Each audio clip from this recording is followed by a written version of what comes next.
પલસાણામાં અંધશ્રદ્ધામાં યુવતીના કેસમાં આરોપી મોટી બહેનનું બાળક માતા સાથે જેલમાં રહેશે। પાડીના પલસાણા યુવતી પ્રકરણમાં પિતા, બે બહેન અને બનેવી સહિત 4 વિરુદ્ધ ફરિયાદ નોંધાતા ધરપકડ કરવામાં આવી હતી। તેઓને નવસારી સબ જેલમાં મોકલવામાં આવ્યા છે। જોકે આરોપી મોટી બહેનનું બાળક 1 વર્ષનું હોવાથી બાળક માતા સાથે જેલમાં રહેશે। પાડી તાલુકાના પલસાણા ખાતે દેસાઈવાડ નજીક હળપતિવાસમાં રહેતી 22 વર્ષીય દિવ્યા હળપતિનું વલસાડ સિવિલમાં સારવાર દરમિયાન મોત નીપજ્યું હતું, જેને સ્મશાનમાં લઈ જતા શરીરે પગ, હાથ, પેટ અને માથાના ભાગે દામ જોતા લોકો ભડકી ઉઠ્યા હતા અને પોલીસ તપાસની માંગ કરી હતી। તપાસમાં દિવ્યાના પિતા અર્જુન હરપટી, બહેન ઈશિતા, બીજી બહેન પ્રિયંકા અને બનેવી જિજ્ઞેશ નાયકાએ તેને મેલડી માતાજી આવતા હોવાનું કહી શરીરે રૂની જ્યોત સળગાવી મૂકતા અંધશ્રદ્ધામાં ગંભીર રીતે દાઝી હતી અને યોગ્ય સારવાર ન કરાવતા તેનું મોત થયું હોવાનું બહાર આવ્યું હતું।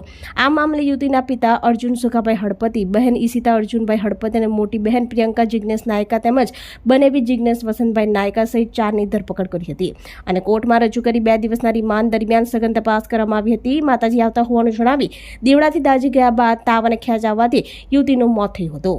પોલીસે 4ની ધરપકડ કરી નવસારી જેલમાં મોકલવામાં આવ્યા હતા। સમગ્ર મામલામાં મૃતકની મોટી બહેનનો 1 વર્ષીય દીકરો એકલો પડી જતા પુત્રને માતા સાથે રાખવા માટે પોલીસે કોર્ટની મંજૂરી માંગી હતી, જે મંજૂરી મળતા હવે 1 વર્ષે બાળક તેની માતા સાથે જેલમાં રહેશે।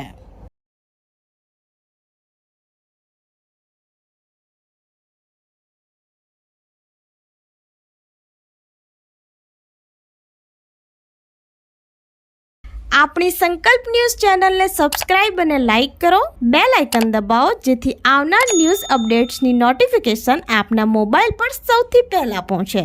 Like, subscribe and share the video.